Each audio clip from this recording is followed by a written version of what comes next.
નમસ્કાર દોસ્તો, ફરી એકવાર સ્વાગત છે સૌનું. વિદ્યાર્થી મિત્રો, આપણે જટિલ સ્થાયી પેશીની વાત કરતા હતા અને જટિલ સ્થાયી પેશીમાંથી આપણે જલવાહક પેશી જોઈ ગયા કે જલવાહક પેશીમાં કયા કયા ઘટકો હોય.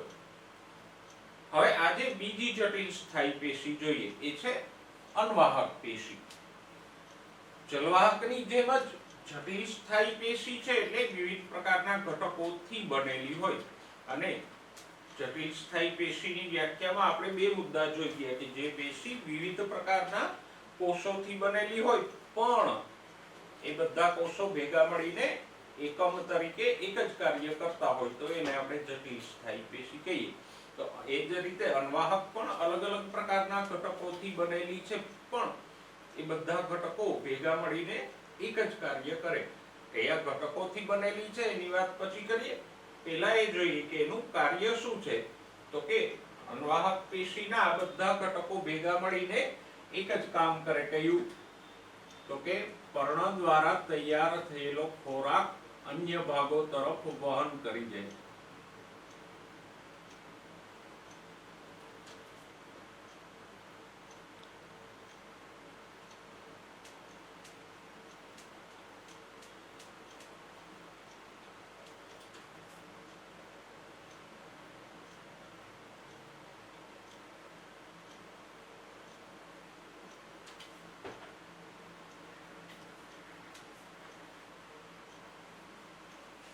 તો અનવાહક પેશી નામ પ્રમાણે જ ખોરાકનું વહન કરે છે. અન્ન એટલે ખોરાક.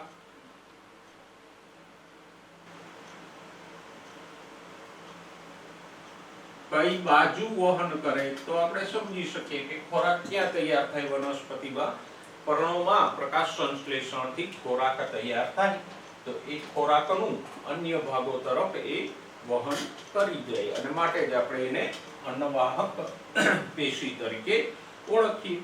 ઓકે, હવે એ વાત ઉપર આવીએ કે અનવાહક પેશીમાં કયા કયા ઘટકો હોય. તો કે જલવાહકની જેમ જ અહીંયા ચાર ઘટકો છે. જેમ જલવાહકમાં ચાર ઘટકો હતા. કયા? તો કે ચાલની નલિકા, સાથી કોષો, અનવાહક મૃદુતક અને અનવાહક તંતુઓ. આ ચાર ઘટકો અનવાહકમાં છે. કયા ઘટકો છે? પહેલા એને યાદ રાખી લો. ચાલની નલિકા, સાથી કોષો, અનવાહક મૃદુતક અને અનવાહક તંતુઓ. આ ચાર ઘટકો અનવાહક પેશીમાં હોય પણ ખાસ આવૃત બીજધારીની અનવાહક પેશીમાં હોય. અનાવૃત બીજધારીમાં થોડો તફાવત હશે. આવૃત બીજધારીની અનવાહકમાં ચાલની નલિકાને બદલે ટૂંકા ચાલની કોષો હોય.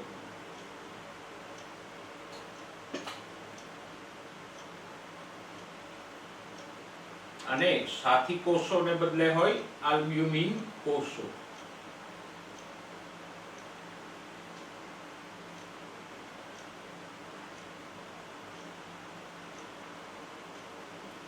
બાકીના બે ઘટકો એમનેમ રહેશે.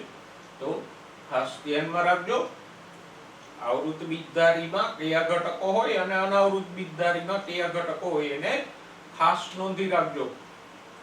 ઓકે, બીજી એક વાત. અનવાહક મૃદુતક એકદળીમાં મોટે ભાગે હોતી નથી.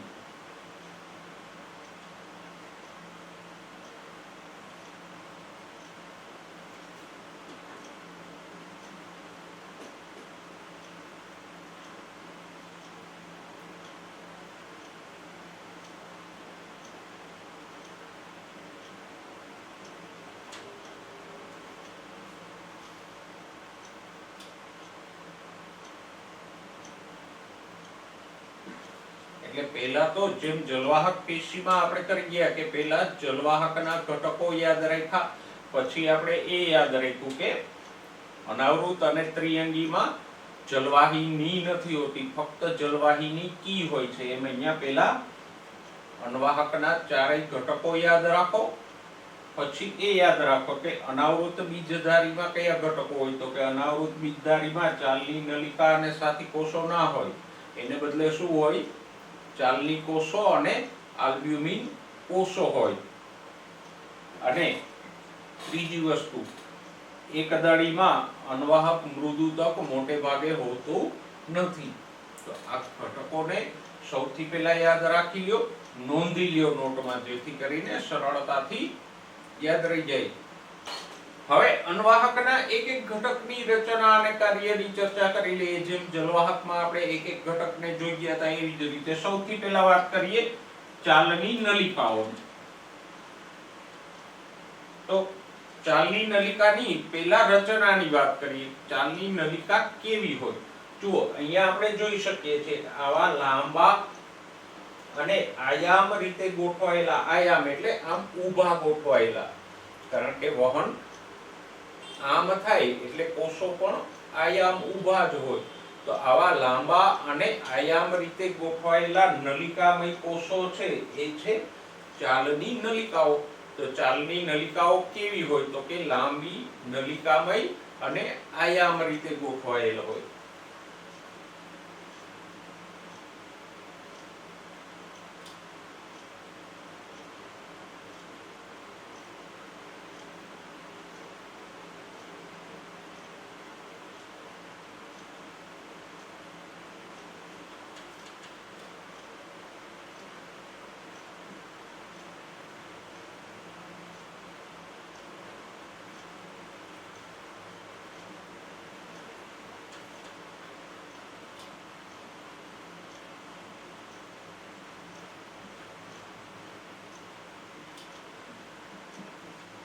જો અહીંયા આકૃતિમાં આપણે જોઈ શકીએ છીએ, આમ લાંબા છે, નલિકાકાર છે અને આયામ એકની ઉપર એક ગોઠવાઈને એક સળંગ નલિકામય માર્ગની રચના કરે છે. ઓકે, એની બાજુમાં સાથી કોષો આવેલા હોય.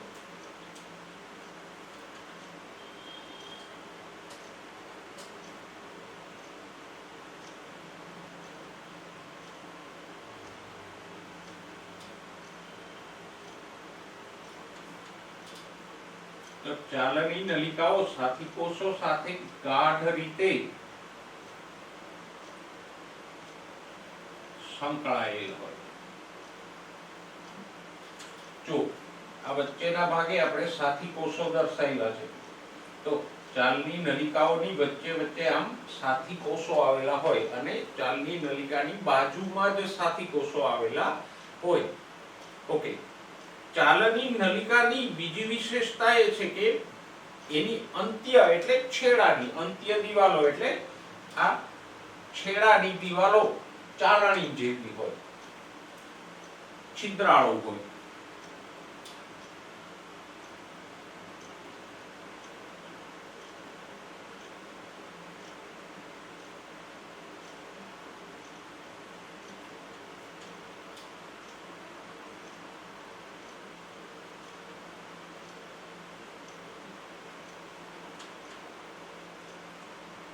અને આ અંત્ય દિવાલો જે છિદ્રોયુક્ત હોય એને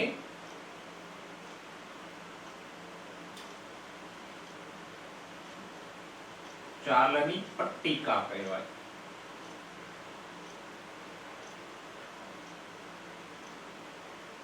તો ચાલની પટ્ટિકા એટલે શું? જો આ જે છેડાની દિવાલો છે બંને છેડે એ આમ ચાળણીની જેમ છિદ્રોયુક્ત હોય, અને આપણે 3 ડાયમેન્શનલ દોરીએ તો જો અહીંયા વચ્ચે તકતી જેવો ભાગ હોય અને એ તકતીમાં આમ છિદ્રો આવેલા હોય.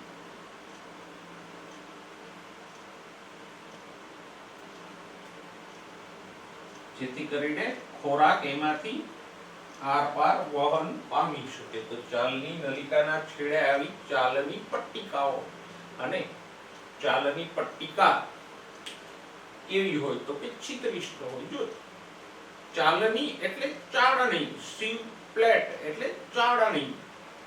તો આપણે જે ચાળણી હોય છે ઘઉં ચાળવાની, એમાં પણ છિદ્રો હોય છે, માટે જ આને આપણે નામ શું આપ્યું? ચાલની પટ્ટિકા. અને આને ચાલની નલિકા. તો બરાબર ક્લિયર થઈ ગયું. ચાલની પટ્ટિકાઓના ચાલની નલિકાઓના છેડાઓ ઉપર શું હોય? છિદ્રો વાળી ચાલની નલિકા હોય. ઓકે, હવે આગળ જઈએ રચનામાં. તો પુખ્ત ચાલની કોષો પુખ્ત ચાલની નલિકાઓ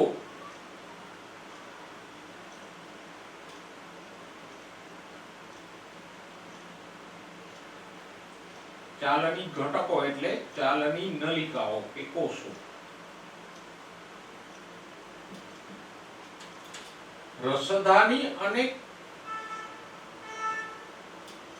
કોષરસ ધરાવે છે.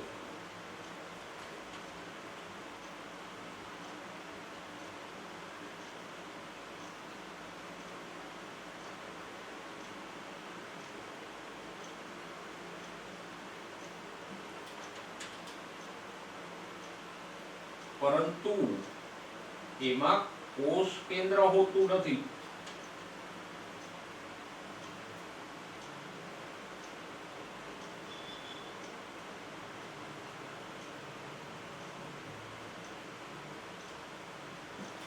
જો ચાલની નલિકા અહીંયા મેં દોરી છે તો એમાં કોષરસ છે, રસધાની છે, પણ ક્યાંય કોષ કેન્દ્ર નથી દેખાતું. સાથી કોષોમાં અન્વાહક મૃદુતકમાં કોષ કેન્દ્ર આપણે દર્શાવ્યું છે, પણ ચાલની નલિકામાં કોષ કેન્દ્રનો અભાવ હોય. એટલે ખાસ યાદ રાખજો, અન્વાહકના ચાલની નલિકાઓ એ રીતે વિશિષ્ટ છે કે એમાં કોષરસ છે, રસધાની છે, પણ કોષ કેન્દ્રનો અભાવ છે. હવે અહીંયા કોષ કેન્દ્ર નથી એટલે ચાલની નલિકાના કાર્યોનું નિયમન કોણ કરશે?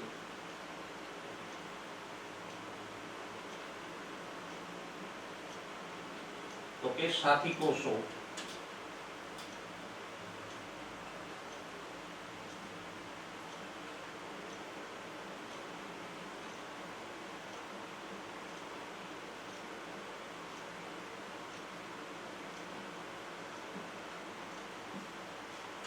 અને એટલે ચાલની નલિકાઓ સાથી કોષો સાથે ગાઢ રીતે સંકળાયેલ હોય. અને સાથી કોષોમાં કોષ કેન્દ્ર છે, કોષ કેન્દ્રમાં જનીનો હોય અને જનીનો કોષના કાર્યોનું નિયમન કરે. તો આ સાથી કોષોના કોષ કેન્દ્ર દ્વારા ચાલની નલિકાના કાર્યોનું નિયમન થશે. તો આટલું આપણે ચાલની નલિકાઓ વિશે ભણ્યા. કે સૌથી પહેલા તો એ કેવા હોય દેખાવમાં? તો કે લાંબા, નલિકામય અને આયામ રીતે ગોઠવાયેલા હોય. સાથી કોષો સાથે ગાઢ રીતે સંકળાયેલા હોય, જેમ આકૃતિમાં બતાવ્યા છે. અને બંને વચ્ચે આવા ગર્તો એટલે છિદ્રો પણ હોય, જેના દ્વારા બંને વચ્ચે આપલે થતી હતી. એની અંત્ય દિવાલો છિદ્રોયુક્ત હોય અને આવી છિદ્રિષ્ટ પટ્ટિકાઓને શું કહીએ? છેડે જે આવી અંત્ય એટલે છેડે પટ્ટિકાઓ આવેલી હોય એને આપણે કહીશું ચાલની પટ્ટિકા. અને ખાસ ચાલની નલિકાઓ રસધાની અને કોષરસ ધરાવે, પણ એમાં કોષ કેન્દ્ર હોતું નથી. અને કોષ કેન્દ્ર નથી માટે ચાલની નલિકાના કાર્યોનું નિયમન કોણ કરશે? તો કે સાથી કોષોનું કોષ કેન્દ્ર ચાલની નલિકાના કાર્યોનું નિયમન કરશે. તો આપણે જલવાહકનો પહેલો ઘટક ચાલની નલિકાની વાત કરી. આ લક્ષણોને મુદ્દાસર નોંધી લ્યો, જેથી કરીને યાદ રાખવામાં તમને એકદમ સરળ થઈ જશે. દોસ્તો, હવે અન્વાહક પેશીનો બીજો ઘટક જોઈએ. એ છે સાથી કોષો. જો સાથી કોષો વિશિષ્ટ પ્રકારના મૃદુતકીય કોષો છે. એટલે કે આમ મૃદુતકીય અને પાતળી દિવાલ વાળા જ કોષો છે, પણ થોડાક વિશિષ્ટ છે. આકૃતિમાં આપણે દર્શાવ્યું છે કે ચાલની નલિકાઓ સાથે ગાઢ રીતે સંકળાયેલા હોય, એટલે ચાલની નલિકાઓની વચ્ચે વચ્ચે આવેલા હોય. તો સાથી કોષો વિશે સૌથી પહેલા આપણે કહી શકીએ કે તે વિશિષ્ટીકરણ પામેલા, અથવા તો સરળ રીતે કહીએ તો વિશિષ્ટ પ્રકારના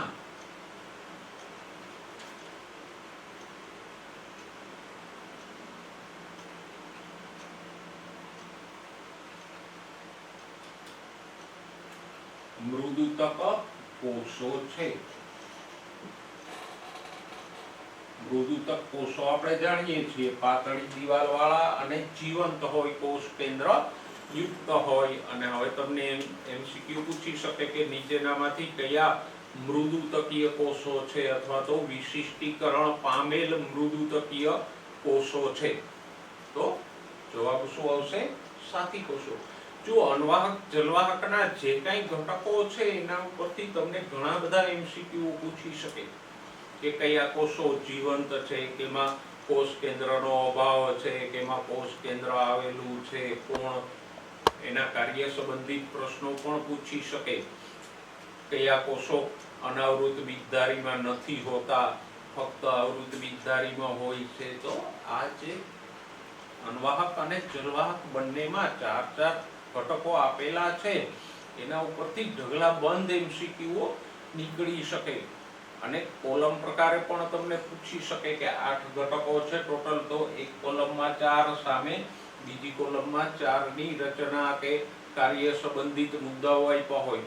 તો આમ આ 8 ઘટકો 4 અનવાહકના અને 4 જલવાહકના એમસીક્યુઓ માટે ખાસ અગત્યના છે. એમાંથી ઘણા બધા એમસીક્યુઓ નીકળી શકે. ઓકે, આગળ જઈએ પાછા. સાથી કોષો કયા પ્રકારના છે? મૃદુતક કોષો છે, પણ વિશિષ્ટીકરણ પામેલા, થોડા વિશિષ્ટ છે. ચાલની નલિકા સાથે ગાઢ રીતે સંકળાયેલા છે.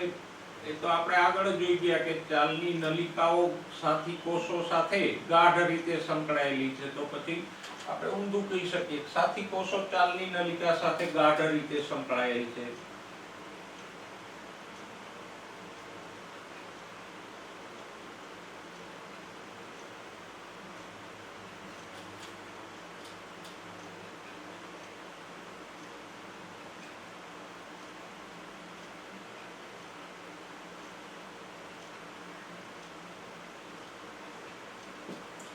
ઓકે, અને સાથી કોષો અને ચાલની નલિકાની આયામ દિવાલ એટલે ઊભી દિવાલમાં ગર્તી ક્ષેત્રો એટલે કે ગર્તો અથવા તો એમ કે ખાડા કે છિદ્રો આવેલા. ગર્ત એટલે ખાડો કે છિદ્ર આવેલો હોય અને એના દ્વારા બંને વચ્ચે આદાન પ્રદાન થાય. આપણે વાત કરીને કે એક સાથી કોષોનું મુખ્ય કાર્ય શું છે, તો કે એ ચાલની નલિકામાં દબાણ ઢોળાણ જાળવે. અને બીજું કાર્ય શું છે? ચાલની નલિકાના કાર્યોનું નિયંત્રણ કરે. હવે સાથી કોષોના બે કાર્યો ચાલની નલિકા સાથે જ સંકળાયેલા છે. તો બે વચ્ચે આદાન પ્રદાન માટે આવા ગર્તો કે સાદી ભાષામાં કહીએ તો છિદ્રો આવેલા હોય. તો આમ ચાલની નલિકા અને સાથી કોષોની આયામ દિવાલમાં ગર્તી ક્ષેત્રો કે છિદ્રો આવેલ હોય.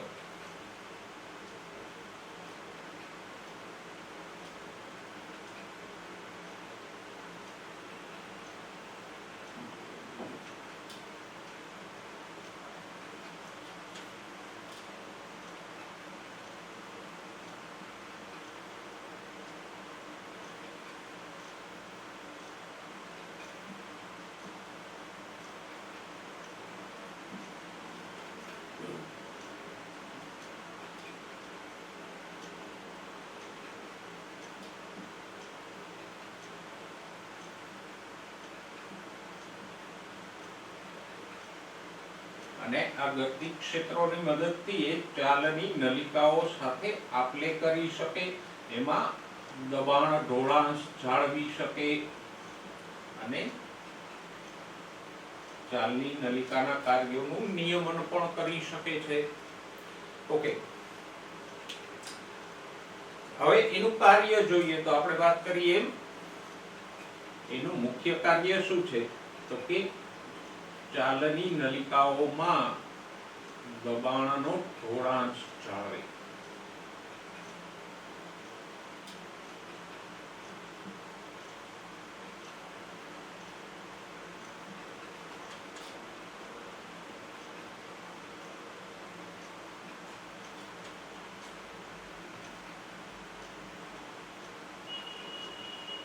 અને બીજું કાર્ય છે ચાલની નલિકાઓના કાર્યનું નિયમન કરે.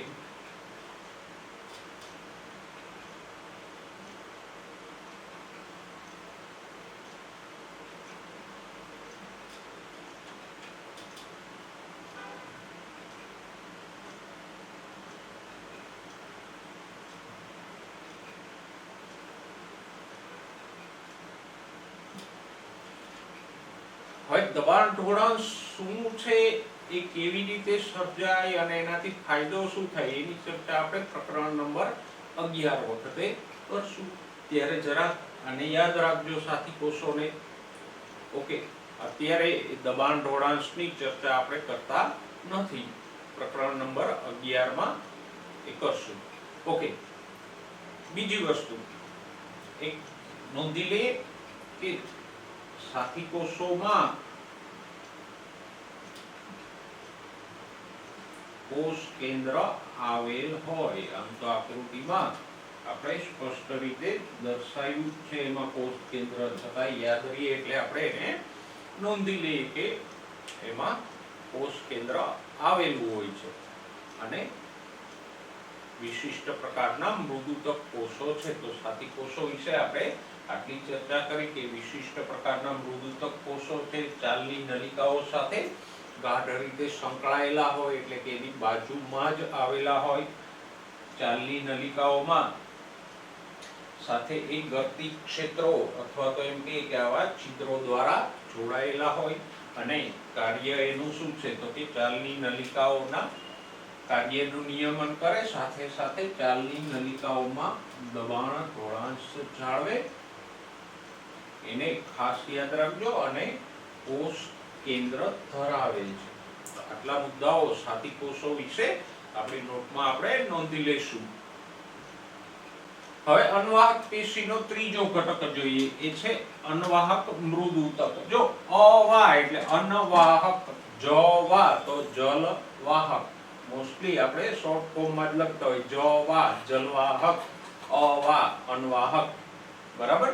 તો અનવાહક મૃદુતકની ચર્ચા કરીએ. સૌથી પહેલી વાત, નામ પ્રમાણે જ એ કેવા છે, મૃદુતકીય કોષો છે. એ લાંબા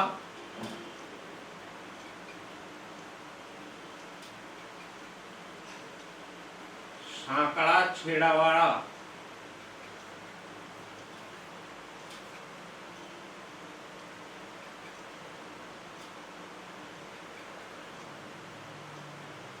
મૃદુતક કોષો છે.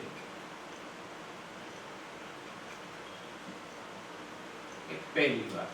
ઓકે, હવે મૃદુતક કોષો છે તો સ્વાભાવિક એ સેલ્યુલોઝની પાતળી દિવાલ ધરાવતા હોય અને જીવંત હોય. એવું આપણે મૃદુતક પેશીની ચર્ચા વખતે ભણી ગયા કે મૃદુતક પેશીના કોષો કેવા હોય, તો તેમાં સેલ્યુલોઝની પાતળી પ્રાથમિક કોષ દિવાલ હોય અને એમાં જીવરસ અને ઘટ્ટ કોષ કેન્દ્ર આવેલ હોય.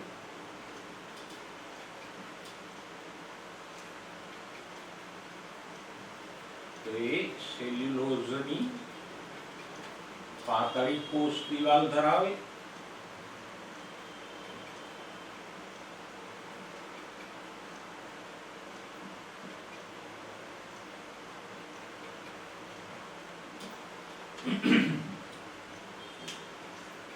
નેક્સ્ટ,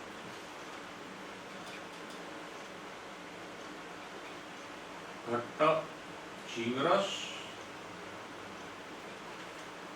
અને કોષ કેન્દ્ર ધરાવે. માટે જીવંત જે કોઈ કોષ જીવરસ અને કોષ કેન્દ્ર ધરાવતો હોય તો એને આપણે જીવંત કોષ કહીએ. ઓકે, બીજું તો કે એની દિવાલોમાં આવેલા ગર્તોમાંથી, આ કોષોની દિવાલો વચ્ચે આમ ગર્તો કે છિદ્રો હોય અને એ ગર્તો કે છિદ્રોમાં કોષરસીય તંતુઓ એટલે કે પ્લાઝ્મોડેસ્માટા હોય. પ્રકરણ નંબર 8 કોષ રચનામાં આપણે ભણશું કે આ પ્લાઝ્મોડેસ્માટા કે કોષરસીય તંતુઓ દ્વારા આ કોષો અરસપરસ સંપર્કમાં રહે. તો એની દિવાલોમાં આવેલા ગર્તો એટલે કે છિદ્રોમાં રહેલા કોષરસીય તંતુઓ દ્વારા એ સંપર્કમાં રહે.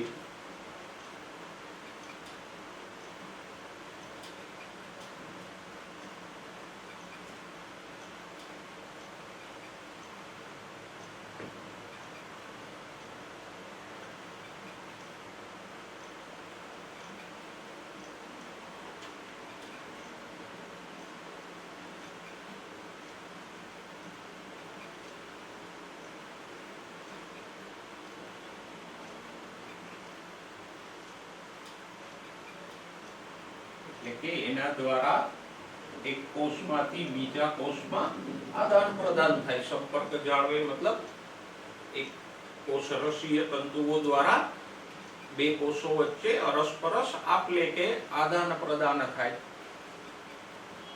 ઓકે, હવે એનું કાર્ય મહત્વનું. આ અનવાહક મૃદુતકના કોષોનું કાર્ય શું છે? તો કે એ રાળ,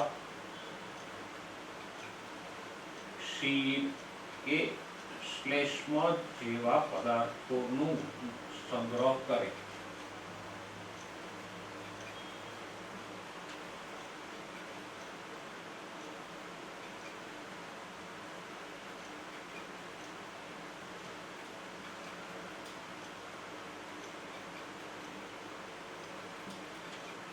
જેમ જલવાહક મૃદુતકના કોષો પણ સ્ટાર્ચ, ચરબી કે ટેનિન જેવા પદાર્થોનો સંગ્રહ કરતા હતા, અનવાહક મૃદુતક પણ જુદા જુદા પદાર્થોનો સંગ્રહ જ કરે છે. ફક્ત બેમાં જે પદાર્થોનો સંગ્રહ થાય છે એ પદાર્થો જુદા છે.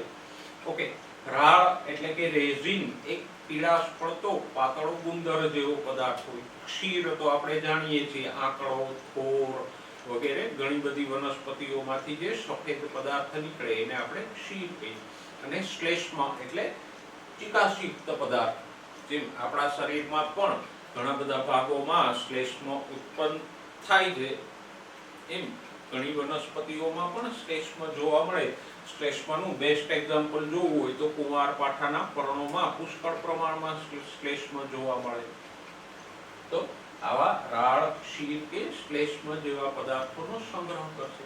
એનાથી બે ફાયદા થાય. તો અનવાહકની ફરતે આવા રાળ કે શ્લેષ્મનો કે ક્ષીરનો સંગ્રહ કરતા પદાર્થો હોય તો ચાલની નલિકામાં રહેલો ખોરાક તાપમાનથી બચી શકે, પ્લસ આ પદાર્થો વનસ્પતિઓનું ચરતા પ્રાણીઓથી રક્ષણ પણ કરે. ક્ષીરવાળા કે આવા શ્લેષ્મીય પર્ણોને કોઈ પ્રાણીઓ ખાતા નથી, એટલે જ આંકડો કે થોર જેવી વનસ્પતિઓને કોઈ પ્રાણીઓ ચરતા નથી. ઓકે, તો આનું કાર્ય ખાસ યાદ રાખજો. અનવાહક મૃદુતકના કોષોનું કાર્ય શું છે? તો કે એ રાળ, ક્ષીર કે શ્લેષ્મ જેવા પદાર્થોનો સંગ્રહ કરશે.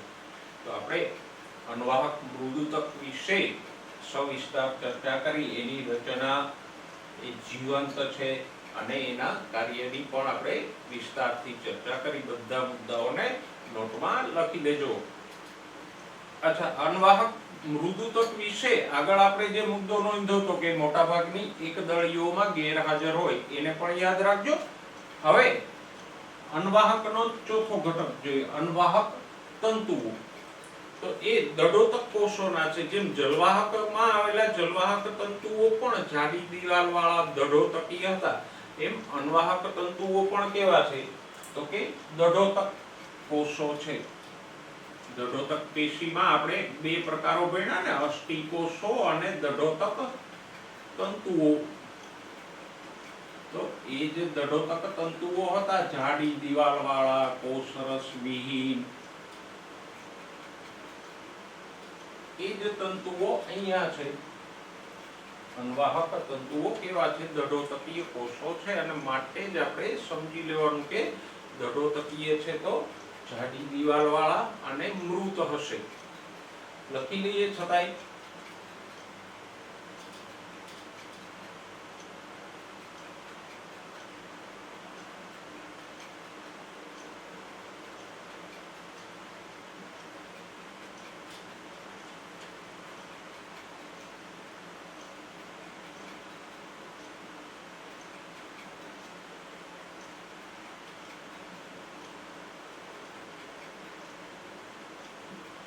ઓકે, તો આપણે એની રચનાની વાત કરી.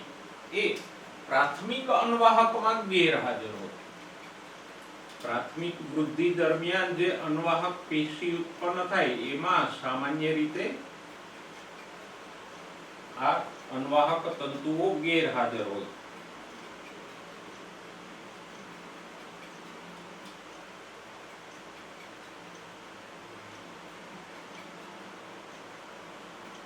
પણ દ્વિતીય અન્વાહક એટલે કે પેલી પાર્શ્વીય વર્ધનશીલ પેશી એધા દ્વારા જે દ્વિતીય વૃદ્ધિ દરમિયાન અન્વાહક પેશી ઉત્પન્ન થાય એમાં હાજર હોય.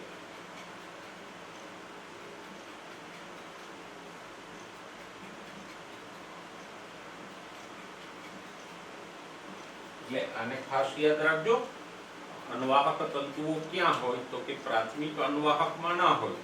એધા દ્વારા દ્વિતીય વૃદ્ધિ દરમિયાન જે દ્વિતીય અન્વાહક ઉત્પન્ન થાય એની અંદર અન્વાહક તંતુઓ હશે. ઓકે, કેવા છે તો કે એ લાંબા, અશાખિત અને અણીદાર છેડાઓ વાળા છે.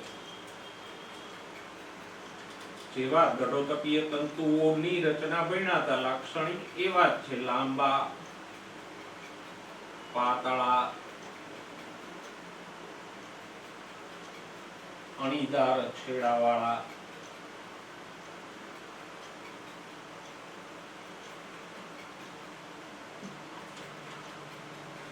ઓકે, અને અશાખિત છે. જીવરસ ગુમાવી અને મૃત બને છે. જીવરસ નથી એટલે એવા કોષોને આપણે મૃત કહીશું. ઓકે, અન્વાહક તંતુઓની એક વિશેષ અગત્યતા એ છે કે ઘણી બધી વનસ્પતિઓ, દાખલા તરીકે શણ,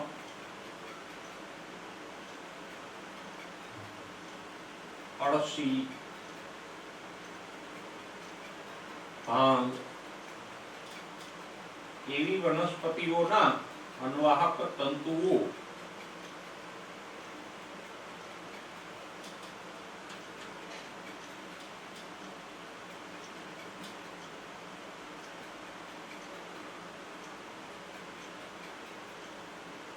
રેશા તરીકે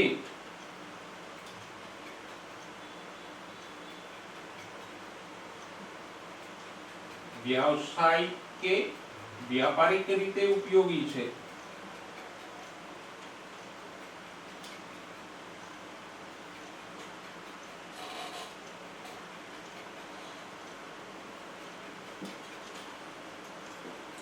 એટલે કે આ જે વનસ્પતિઓ આપણે ઉદાહરણ રૂપ આપી છે, શણ, અળસી, ભાંગ અને બીજી વનસ્પતિઓના રેશાઓ, કે જેમાંથી આપણે વ્યાપારિક ધોરણે ઘણી બધી વસ્તુઓ બનાવી શકીએ. જેમ કે શણના રેશાઓમાંથી આપણે દોરી એટલે સૂતળી, કંતાન, બારદાન એવું બધું બનાવી શકીએ. તો આ રેશાઓમાંથી આપણે દોરી, દોરડા, કંતાન, બારદાન એવું બનાવીને જીવનમાં ઉપયોગમાં લેતા જોઈએ છીએ. તો એ જે રેશાઓ છે એ શું છે તો કે અન્વાહક તંતુઓ છે.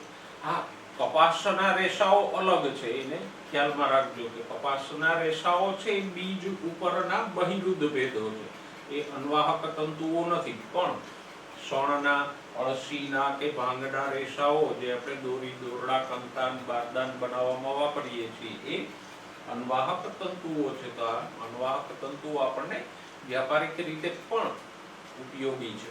તો આપણે અન્વાહક પેશીના ચારેય ઘટકો જોયા.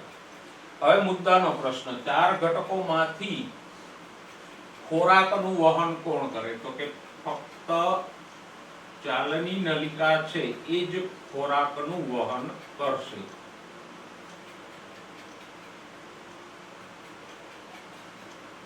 આપણે જોયું કે સાથી કોષો ચાલની નલિકામાં દબાણ ઢોળાંશ જાળવી રાખે, અન્વાહક મૃદુતક શ્લેષ્મ, રાળ, ક્ષીર વગેરેનો સંગ્રહ કરે અને અન્વાહક તંતુઓ અન્વાહક પેશીને મજબૂતી આપે.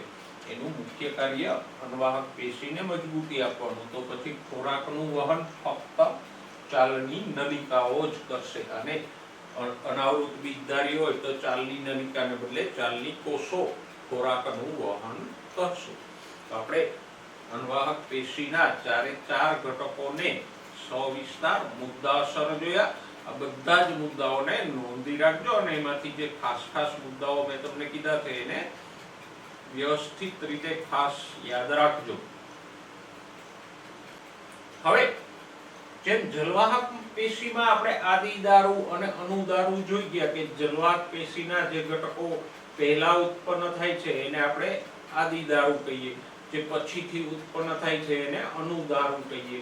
તો અહીંયા પણ એવી જ રીતે આદિ અનવાહક કે આદિ રસવાહિની અને અનુ અનવાહક કે અનુરસવાહિની વ્યાખ્યા તો એ જ રહેશે. આદિ અનવાહક કોને કહેશું તો કે એ પ્રથમ ઉત્પન્ન થાય છે, પ્રાથમિક વૃદ્ધિ દરમિયાન ઉત્પન્ન થાય છે.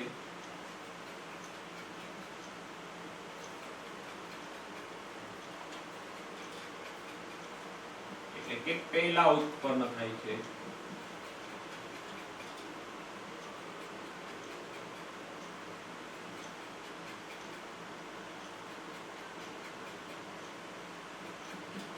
ઓકે, અને બીજી ખાસ વસ્તુ એમાં ચાલની નલિકાઓ હોય પણ કેવી હોય?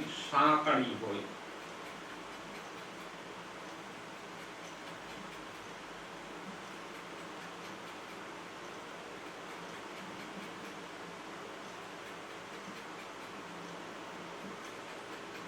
એટલે આને ખાસ યાદ રાખજો. આદિ રસવાહિનીમાં ચાલની નલિકાઓ સાંકડી હોય, જ્યારે અનુરસવાહિની કે અનુ અનવાહક કોને કહેશું તો કે એ પછીથી ઉત્પન્ન થાય છે, ખાસ કરીને દ્વિતીય વૃદ્ધિ દરમિયાન ઉત્પન્ન થાય છે.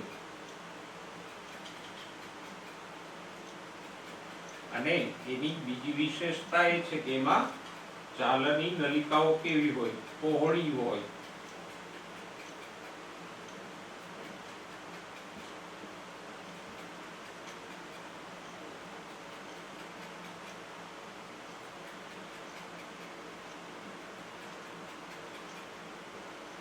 તો આદિ અનવાહક અને અનુ અનવાહક ના આ બે તફાવતોને ખાસ ખ્યાલમાં રાખજો દોસ્તો. તો આજે આપણે જટિલ સ્થાયી પેશી તરીકે અનવાહક પેશી અને એના જુદા જુદા ઘટકોની સવિસ્તાર ચર્ચા કરી. મિત્રો, આવતા વખતે પેશી તંત્રો અને એની રચનાની ચર્ચા સાથે ફરીવાર મળીશું. ત્યાં સુધી સ્વસ્થ રહો, મસ્ત રહો અને ભણવામાં વ્યસ્ત રહો.